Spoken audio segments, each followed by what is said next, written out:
Boom. There we go. There we go. I know we've already went live. I'm just trying to get YouTube to finish pulling up so I can mute it. All right. How we doing, family? Everybody good to go? Yeah. Amen. Amen. Hey, Yes. amen. Amen. Welcome to the One Blood Movement of Unity show. It is the eye opener Tuesday night. We are an hour early, you guys. We have some other obligations that we have to complete at the 7 o'clock hour. So I am sorry, but at the same time, I'm so grateful and honored to be online with Miss Addie Truth. Hey.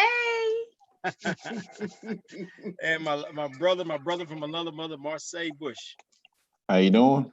Amen. Amen. Yeah, right. Amen. We're gonna do real quick, y'all. If y'all don't mind, Miss Addie, if you just give a little bit of who you are, and we're gonna roll into this thing.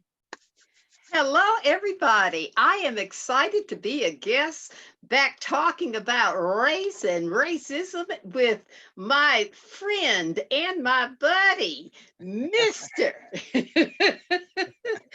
Let me just say that I'm Abby Banks, and I have also dedicated myself to talking about racism and Black history.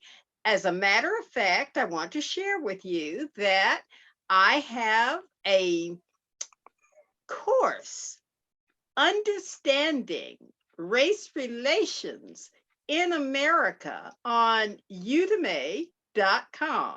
If you go there, then you can take the first course free. The other thing I'd like to share real quick is my website, Let's talkrace.now.com.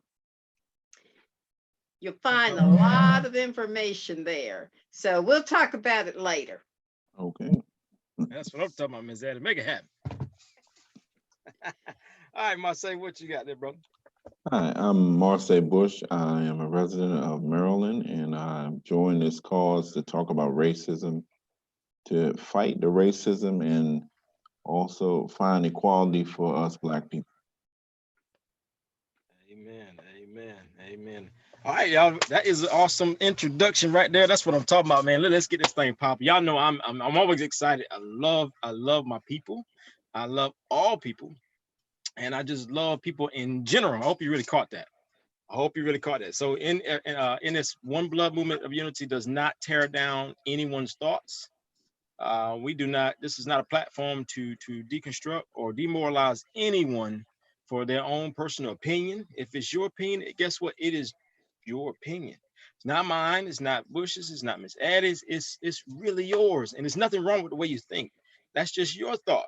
So I'm not going to tear you up for it. We're not going to beat you up for it. We're going to build you up because what? We do love here. We're going to put so much love in this earth and in this realm that's going to be overwhelming. Why? Because God says love covers a multitude of sin. Sin is what? It's just pure evil. It's bad. It's hate. Everything you want to consider as bad, that's what sin is. So we're going to push a lot of love out here with these type of conversations that we do. We talk about the elephant in the room for a specific reason.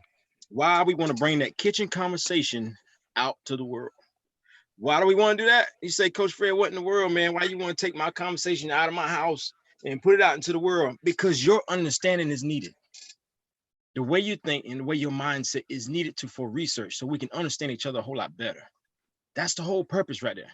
Because you're so scared to talk about what you talk about in your round table that you don't want to put it out in the atmosphere in the world, but it needs to go. Why? Because we need to see understanding. I need to know how you think and how you feel. That'll keep me alive. That'll keep me going. That'll keep me loving. And that'll push the people that's coming behind me, the next generation. That'll let them know, yo, we can love past this because I understand them. Or I understand that different, or I understand that situation. So that's the way we do it. That's why we do it the way we do it. And we're going to continue to do it that way because it's the way. Love is the key. Love is the answer, baby. Communication is the key to life. And that's how we roll. So I want to get into the show. Last week, man, we hit it pretty hard. I thought it was a really great show. We touched on why is colorism worse than racism. We didn't give a final answer, but we gave our answer inside of our conversation. So we're going to do a recap. Is colorism worse than racism? We're going to do a recap on it. and give you just a little feedback of what we did last week. And then we're going to come back because last week we talked more on colorism. We gave you some really great ideas. We gave you some pointers on it. We gave you some relief on it as well. And we gave you some ways to get out of it for you to take into the world and represent on your own. You know, of course, I think it is all representation, but we're going to catch that in just a minute. Marseille, if you don't mind recapping, my brother from Maryland. My thoughts on that is racism is worse than colorism. Colorism is basically just, you know, I guess a bias for Black people to create more division with one another. Whereas racism is people that are racist, they don't like anybody other than their race. They feel their race is a master race. They're better, they're more superior, they're dominating economically, socially, physically. Whereas colorism is more, colorism is more a vision thing, more vision wise, other than as far as like socially and economically. But there are some advantages with colorism, whereas some people may get more advantages than others as opposed to their lighter shade of melanin. And I do mean lighter because you feel like if you're lighter, you're more European, you have a more European appearance. People tend to more acceptance for that. Understood. Miss Added Truth, can you bring that truth in, honey? I like those comments because they are right on target. We need to understand that racism and colorism is part of a system that we did not develop. We talked a little last week about we participate in the system, but we don't set the rules. Someone at a higher level of power told us what color is better, what color is worse. And the reality is that we live in a system where the closer you are to the winning group, and what the winning group looks like, the more advantages that you get. And therefore, it's a setup. People want to look more like the winning group because who wants to look like the losing group? So all across the world, Black people and brown people are using bleaches on their face so that they can be more acceptable. It becomes painful when that colorism is within your race. I thought years ago that we had moved past that, but it's crazy that our young people today are still talking light skin, good hair. I'm shocked. Darkies. Yeah. And I'm like, wait a minute, didn't we finish with that in the 70s and 80s? So yeah. Well, you have Indian in your family, that's why your hair is long and cheekbones. Exactly. My granddaughter would say, "Oh yeah, I'm in the good hair club." I said, "What in the world?" I know. In this COVID-19 COVID, ain't nobody in no good hair club. Yeah, that's right. Right now, we having these Corona curls right now. I like that. I feel you on that one. Exactly. Definitely me. This is the only curl I can get right now. I don't have it. I'm a done deal. Well, give me a few more years. I'll catch up with you. I feel you. That's awesome. Recapping last week, I hit colorism on the level of representation. I talked about a movie called Gridiron, And it was a football movie, but it was a lot of it was a lot of young kids that got into trouble, went to an alternative school, and what is it, The Rock, Dwayne Johnson played a role, and with exhibit of them coaching these kids. Mm. In my opinion, he coached them back to civilization through a game of football. Now, two of those players, that's why I love football so much.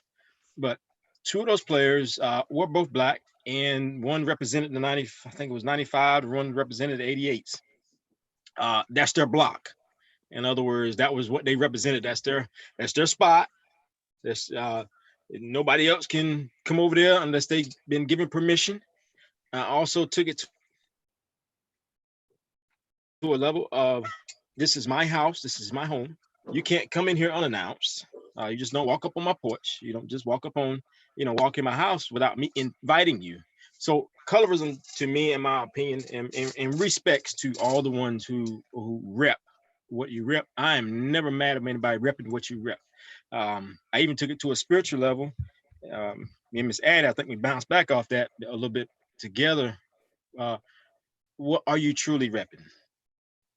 Because the color of Christ was not white and blue eyes at all. It was explained very, very well in detail in the Bible. So what are you truly repping?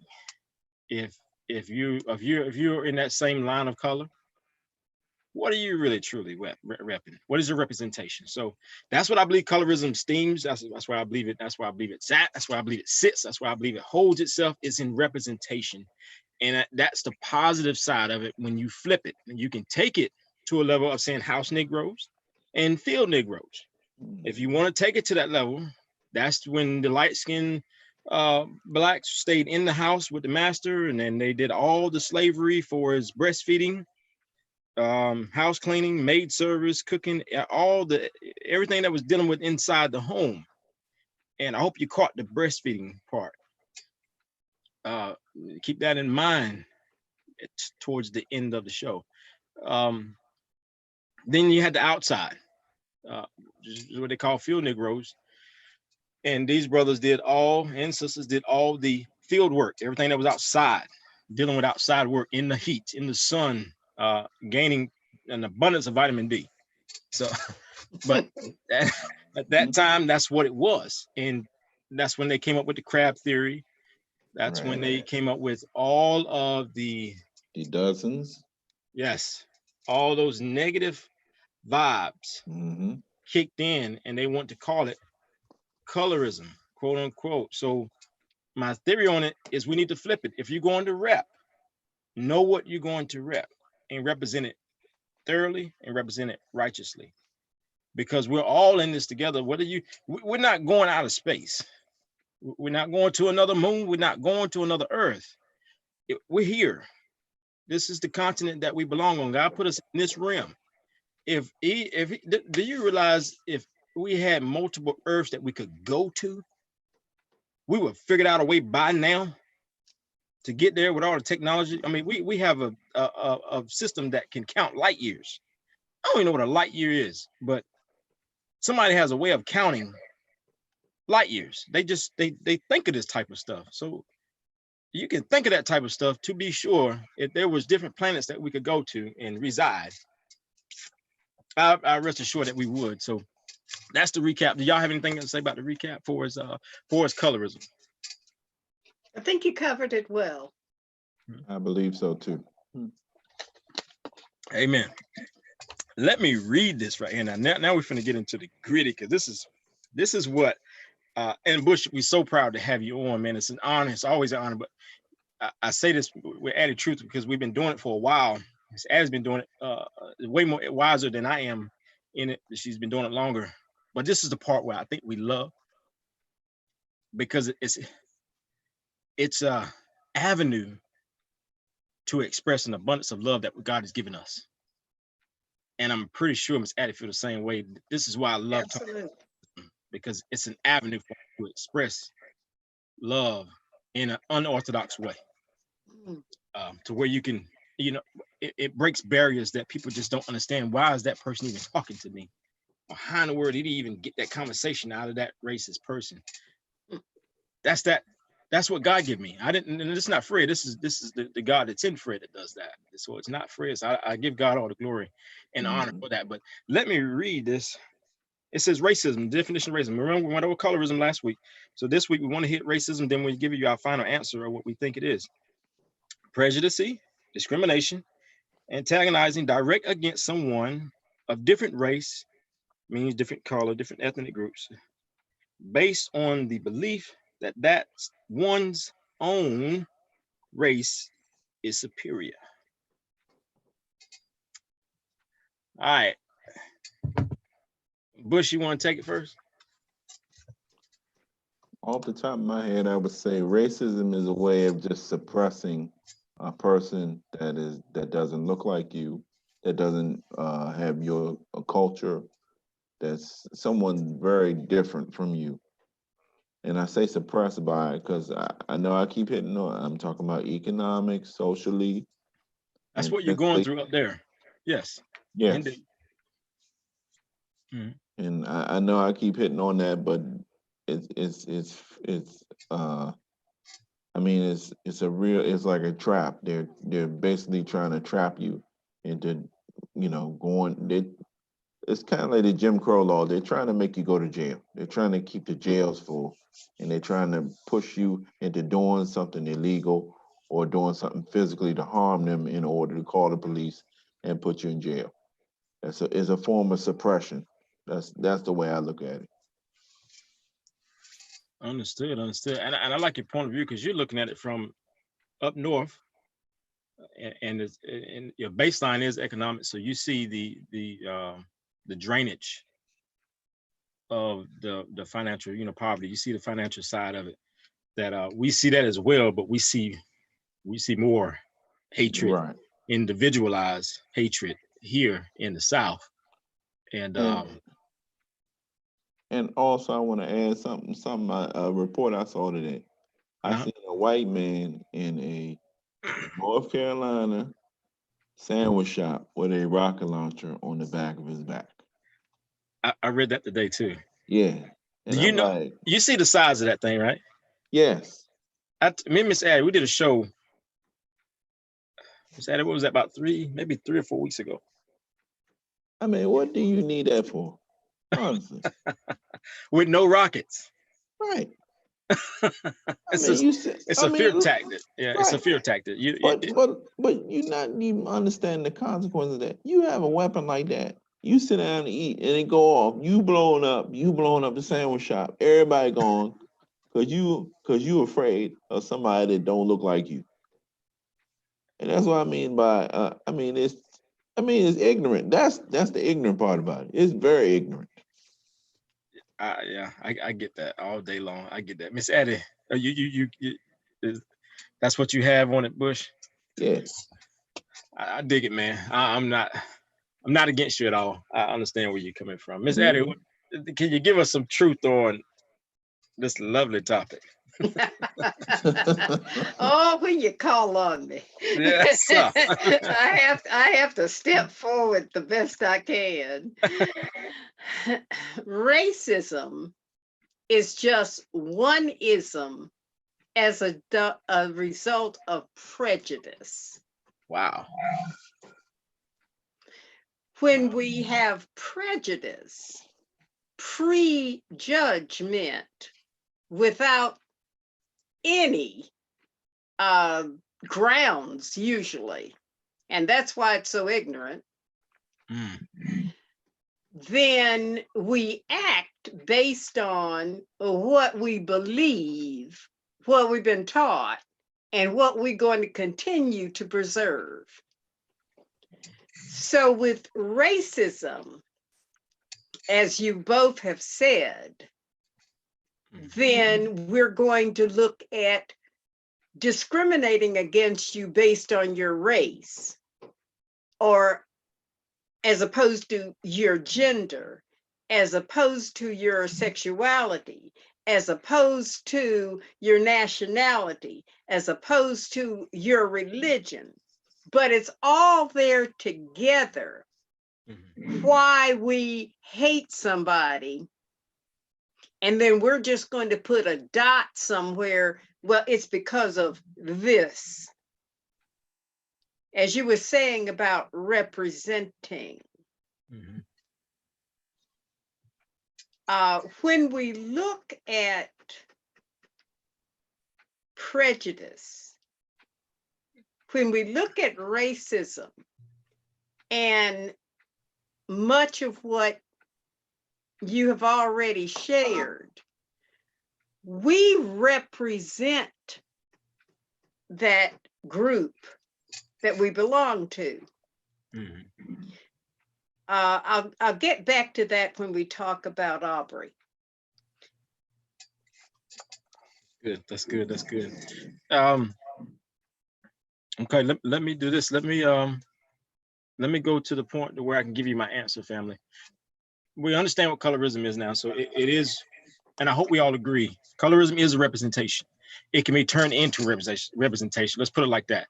We understand that it is within one group or color folks. White people can't be colorism. They're not called colored people. I'm hoping you're catching this. Stick with me, family. Stick with me, family. White people cannot be called colorism. They're not called color, period. So they're not in that represented group of being on the colored side. You might offend them if you call any of them on the colored side. A lot of times, and this really goes to the hatred, hatred white folk. This is not. There's some really good white folks that's out there. A lot of them. There's some good solid ones. I won't say all. I can't say all white people are bad. That's just like saying all black people are bad. So I can't go in that direction, and I won't, because it's not a platform to do that anyway. But colorism versus racism. Racism is, like, I haven't heard it put like that, but it's a onerism. And I understand that so much because it's only one group that does that. It's only one group that hates the whole daggone world. It's only one group that just hates everybody that is not them. And if you're not them, it's a write-off. It's a shot down. It doesn't even matter about money at that point in time. That's right. It's not about anything of your belongings. It's just pure, straight up, I hate you because you don't look like me. That's racism. But it can only come from one group. Now, let me add those two groups together. Can't be colorism if you're white. Only one group hates the whole world that does not look like them. So colorism is naturally not a bad thing if you represent it the right way. We can turn that house Negro, that field Negro, into some unified Negroes. I hope you're understanding this. We can turn that whole thing over if we stick together into some unified Negroes. And we can bless this world what we are blessed with. You got to realize the lineage that we come through. There's a representation that we have to complete, and we have to show up, and we have to represent it. If the Christ is of color, I hope you're catching this one right here. If the Christ that we serve, and the ones that say that they serve it and they believe it, that's the one that has the color in him, and we're going against that, who are you representing? Now my answer. This is One Blood's answer. Colorism is not worse than racism. So all you ones that say it's both are bad, depending on how you look at this. That's an awesome answer. But I asked the question, which one's worse? The one that hates the whole world and doesn't have a color. That's the one that's the worst. That's the bad one. That's the one that no one can, there's no weapon that's been created by man to go against what man created. Man created hate. God didn't do that.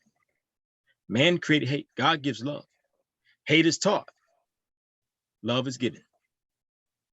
So what is being taught there's not a weapon that was created by man that can defeat it. That's why it's taken so long to defeat it. We have to use what was given to us to defeat something that man created. It's called love, family. That's the ticket. That's the key. This show is about understanding. And we say it all the time. You got to use your two mirrors, your spiritual mirror and your physical mirror. You have to look at your word and read who you are, understand who you are, know what you represent, and know where you're going. And that way, that will enable you to understand me, because you can't understand me if you don't understand yourself. You cannot love me unless you love yourself. That's the purpose of the show, is to get a deeper intel of who you are, and to bring out all the madness, all the badness, everything that's hatred about you. Let's put it on the table so we can understand why. Now, I've given you the reasons why. We already know that, but we need to get to a point where we can understand the exact point of why you feel that way, when you know the depth that we've been through and what we have, the overcome that we have, and we're still overcoming. And we're going to hit this next one. I hope that answers. Was that good? Is that all right? Yeah, very insightful. All right. We're gonna change gears, because, family, I hope you got that understanding. Did y'all want to say anything else about, is racism, colorism worse than racism? You good, Miss Eddie Truth? I'm good. My man, you good? I just want to add that racism is, a systematic fear, that they have a systematic fear of us, and I gotta say us, because I'm a black man in America, and they just scared of me just because I'm black. I don't know why, and this stuff been going on for years, but they just have a fear of us, that we might succeed, we might unify, we might get it together. I think that's what it all boils down to. Misplaced fear is what I like to call it. Misplaced fear. Mm-hmm. The fear is when you know that you have done wrong, as much as people resist, thinking that, we didn't mistreat Negroes, when you know. Say it again, Miss Eddie. Do that again.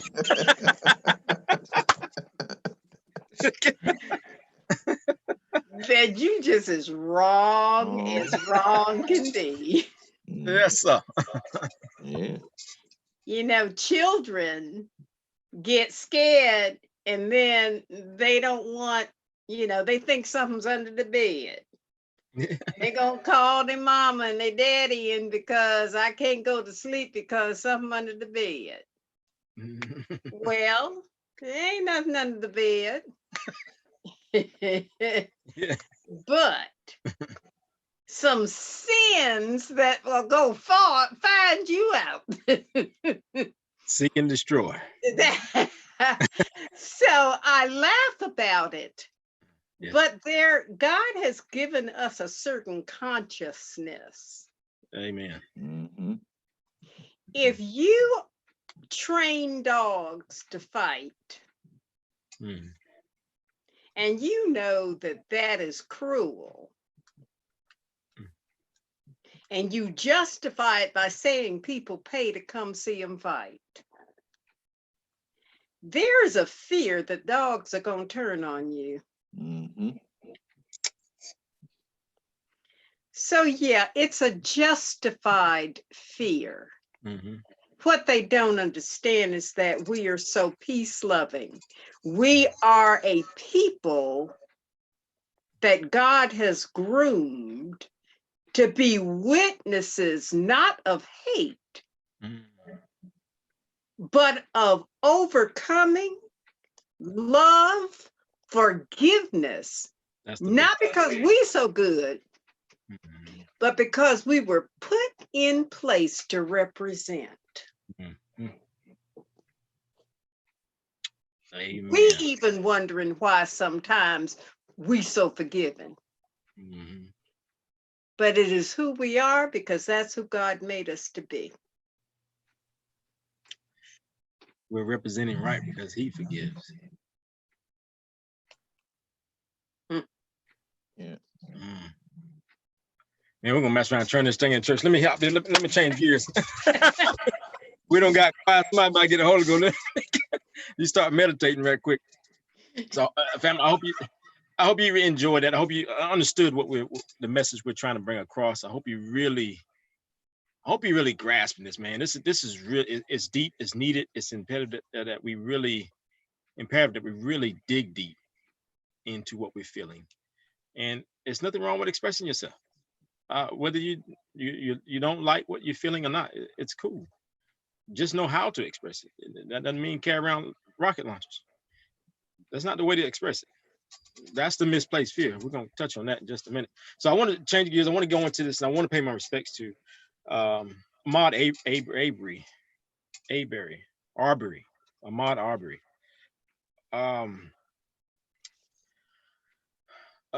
Man, a conversation that we shouldn't have. It should never have reached this level. I think I'm saying it right there. I'm disturbed by it. In other words, very, very disturbed, very, very distraught about it. It's painful. It's heartbreaking. If you don't know, and I'm pretty sure you heard the story by now, if you're any type of news or observer or TV, phone, any kind of technology you have in your home, I'm quite sure you've heard the Ahmaud Arbery story by now. This young man was jogging down in a subdivision, apparently a decent subdivision, and was literally hunted down, picked on, then shot for trying to escape. I'm gonna hit it here in a minute because it's touching for me. That one really touched home for me, and I'll explain why here. But I want if Marseille, if you would hit it first, then I would go Miss Addie. Your thoughts? I just think it's just a real tragedy that young man had to die like that, fighting for his life just because of his color. And I was listening to the radio the other morning, and what came across, they had a great message. They said, "Where's the ACLU?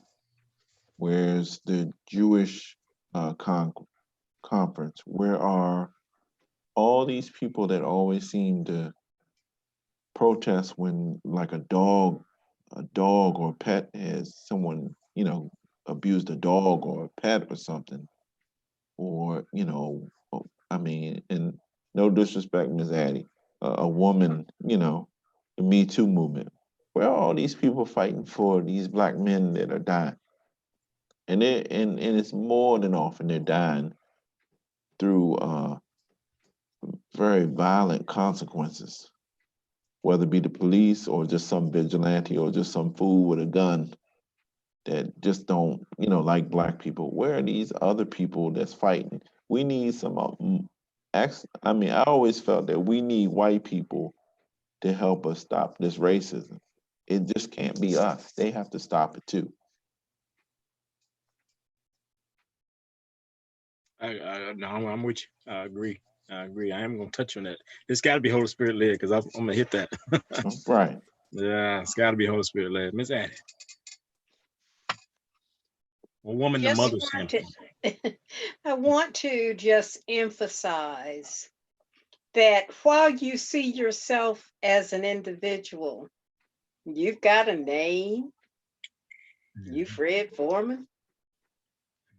You Mr. Bush. When you walk out of your house, you are not that person. Yeah. You are a representative of your group. So when you're jogging down the street or road and you have a name and a family and a history, it doesn't matter, because the only thing that is seen is your group. You are representative of the hate group. And that's the only thing that I will respond to. When we understand that, then we start to understand why this happens so often. That, okay, here we go, one more dead Black man, one more dead young Black male, because they are a member of a group. Then we learn that, oh, they're a Sunday school teacher, or they're a good person, or they're not a, a moral, doesn't matter. Because when you walk out of your house, it is the group that you represent that people see. That's why the young man is dead. And that's why what you're doing is so important. Because people haven't wrapped their heads around desensitizing how they feel about the person that they're looking at. I'm a good person. I go to church. That was one of the things I read about these two, that they, were trying to come up with a fund because they were God-fearing men. But even God-fearing men, when they are prejudiced against a whole race of people, then they commit atrocious offenses. So we got to get this right at some point. Indeed. Indeed. Thank you, Marseille, Ms. Addie. That's it. That's where it's at. My take on it is heavy. It's really heavy. I came home and I looked at my sons after hearing the story. My sons are 16 and 17. One's about to be 18. One's going to be a fireman. The other one's a football player. Both of them are athletes. Very into going out into the world. They have girlfriends now, so they have jobs. So they're consistently in the world without me now. They're bigger. They're boys. They're teenagers. They're young men. They're growing up. And the pain that I feel and felt when I watched the video, Ahmad is only 25 years old. That puts him only 8 years and 9 years over my sons. Mm-hmm. My sons will be jogging in neighborhoods pretty soon. One is an athlete with football. One is going to be fireman. They're going to be running everywhere soon. So when I had the conversation with them, the thing that popped out in my head is said, Dad, this is crazy. And I'm just listening. And they said, it's scary because it could have been me. Man.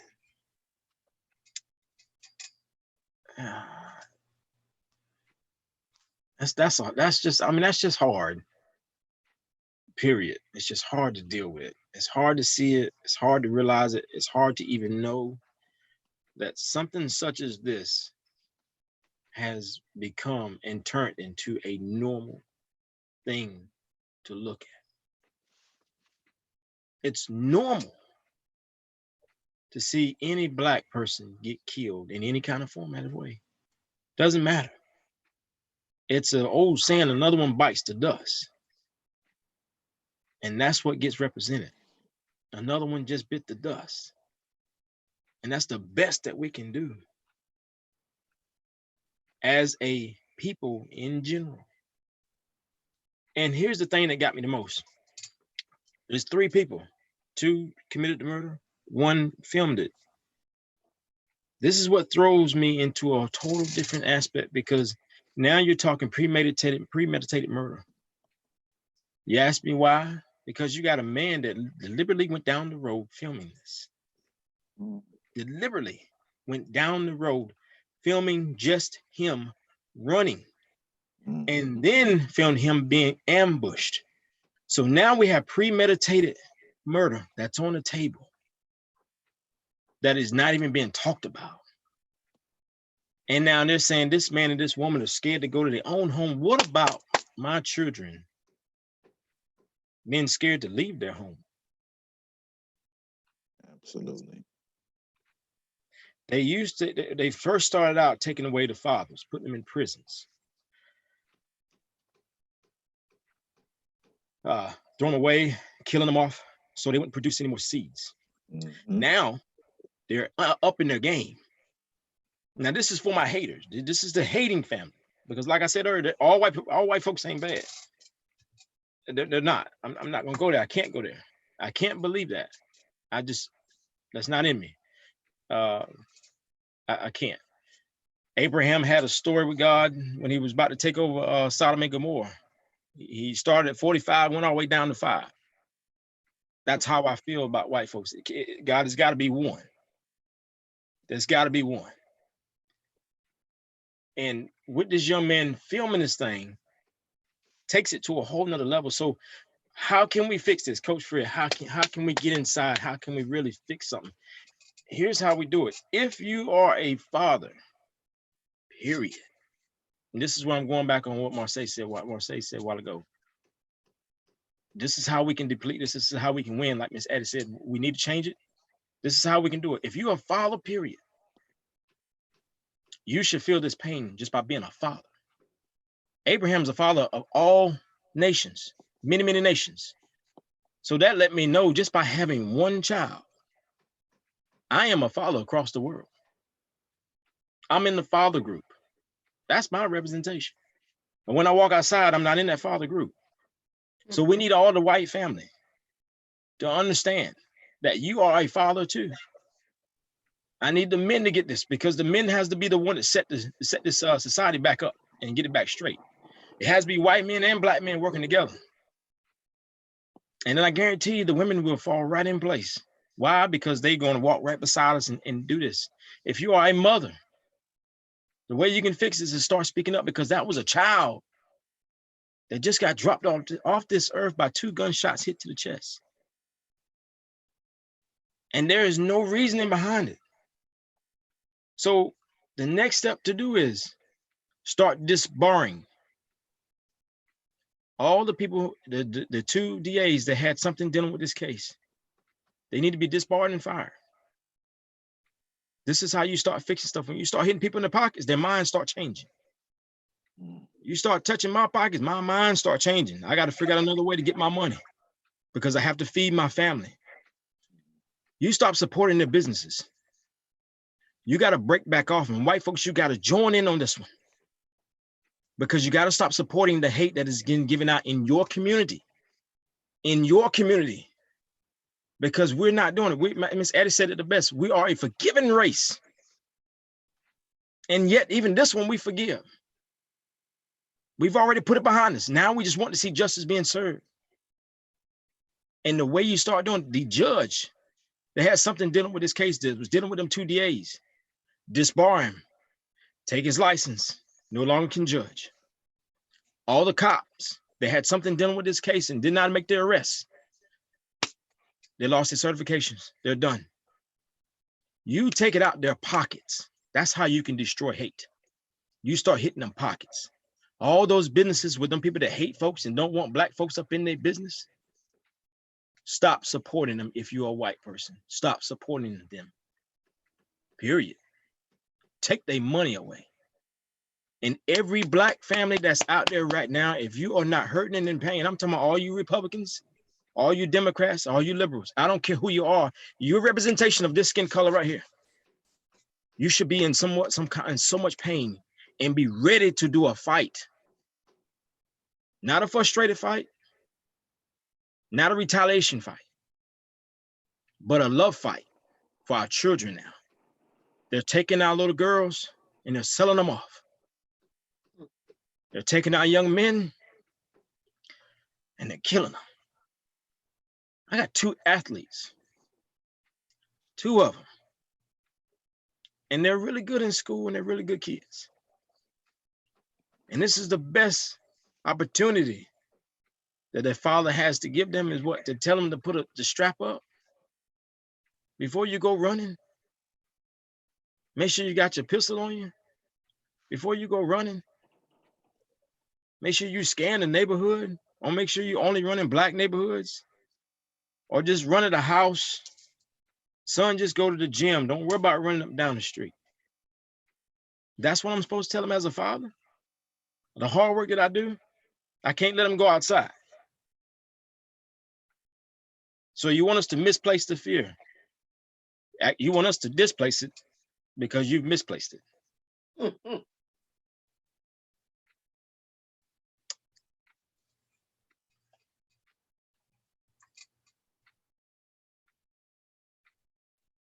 Trying not to let my tears overflow.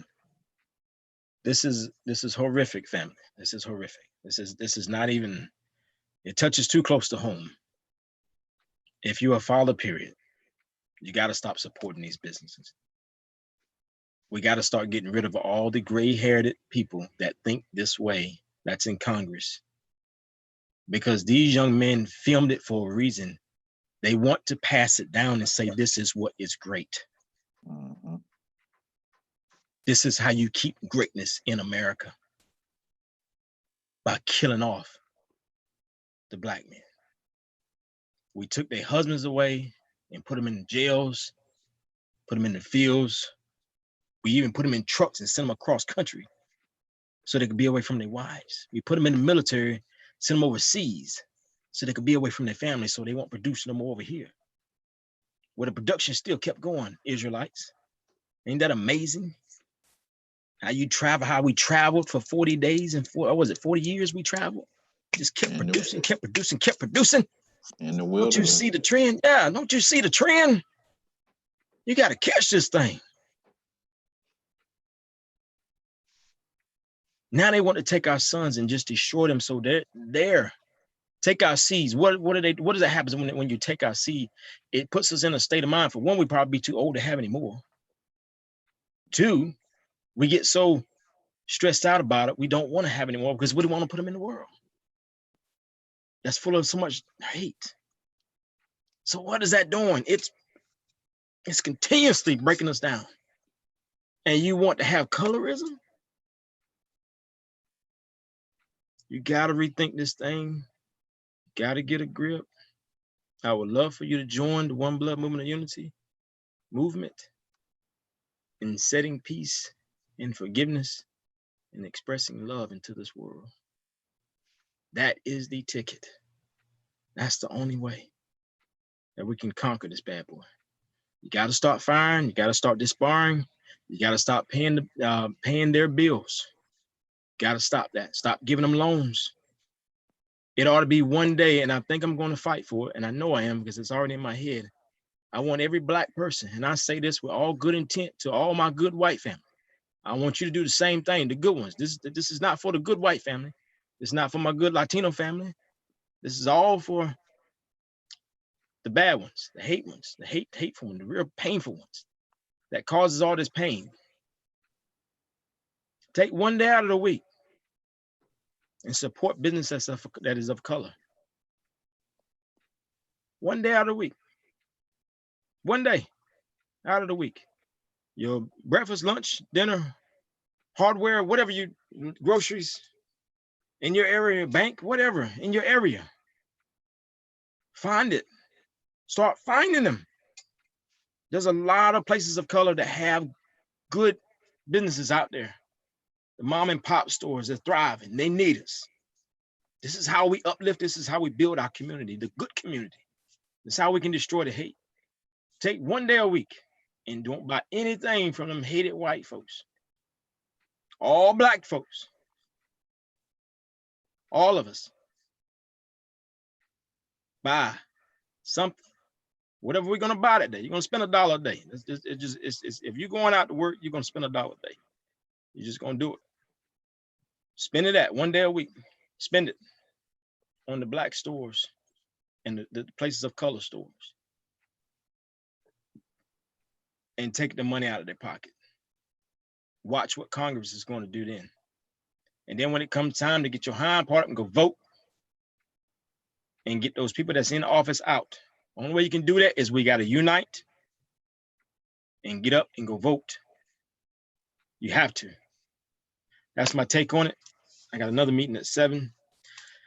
Sorry for that. I got a little emotion, but hey, one blood loves you all dearly. I am a unifier of all ethnic groups, back to the understanding that we all are God's children, one human race. So those of you that think I am talking just badly about white folks, I need you to listen to this past message of what I just said and really, really listen to it. We don't want to pass down greatness, that type of greatness that they call greatness, to the next generation of white men that's coming up. That's how you do. That's how you keep the racism going. They want to film it. That's why they filmed it, so they could pass it on and say, "Hey, this is what we did, and this is how we handled it." You need to do the same thing, boy. Nah, and we still setting it. Nah, I can go on, but I gotta go. You have anything to say, Marseille? All I'm gonna say is I enjoy and respect everything you just said about keeping our money in our community. And also, us black fathers, we need to train our boys up to be men. Definitely. Is that the truth? Thank you for sharing so much of yourself tonight, because that's when it really makes the difference, when it touches us where our emotions are. That's when real change happens. And I thank you for expressing that and sharing that. It will motivate some people. Hope. I'm glad I didn't just break it down and let it all come out. We got to stay motivated, family. We got to stay pushing towards the mark. My men, my black men, let's get together and do something powerful. I'm ready. I'm ready for the fight. Doesn't bother me. Let's get it. For real. Let's straight up. Let's go get them. It's time. I'm not talking about violence. I'm not talking about putting on no rocket launchers and not having no rockets with it. If you're gonna put a rocket launcher on, at least have a rocket with it. Have your barrel full of rockets to go with it. It doesn't make sense to me. You're trying to allow us to displace. Your misplaced fear is not going to displace ours. We're going to stay strong. We're going to stay united as a good front. And then I want my white family to join me. Join us, black brothers, in the fight to making this thing right. That's right. What are you scared of? Yes, I'm not here to. I promise you. Amen. Amen. Amen. Amen. Amen. I love you with the love of God. Y'all be safe, be blessed, stay focused in what you're doing. Stay clean. We still got a lot of foolishness going on around here with this coronas, so stay clean, and y'all keep your families happy, okay? God bless you. We love you. Let me tune out.